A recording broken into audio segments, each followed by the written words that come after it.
what were your first impressions of each other?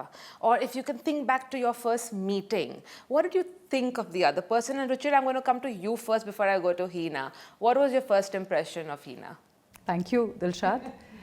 For someone who's a school alum, I didn't expect that from you, but I had to come to you first. I have to say I was a COVID hire in the sense that we had not gone back to working, so it was on Zoom, and it was set up very, very quickly, meeting with Hina, and I was, understandably a little nervous, and then Hina looks down and says, "Oh, so you worked with so and so?"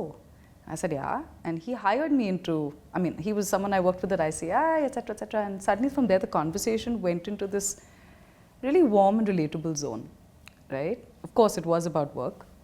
She is very, very clear about understanding, your point of view and why, etc. But I think that's the thing with Hina. She's someone who's very, very on the ball on business.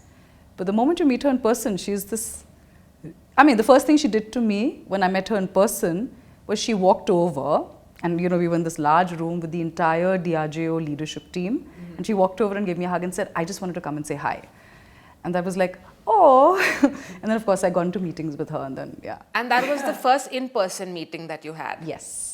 So Hina, tell me about your first impressions of Ruchira. And I know it was a virtual meeting, but that virtual meeting first and then again meeting in person. So what was it like? No, I think it was amazing.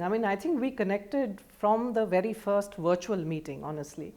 And I had quite a few, and this is like a word cloud for Ruchira, right? So very intellectual, right? Very purposeful.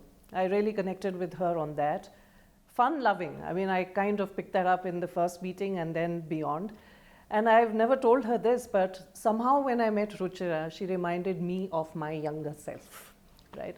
So instant connection, and I love the fact that she's very hardworking, reads a lot, finds a lot of time to do a whole lot of things. I really love that.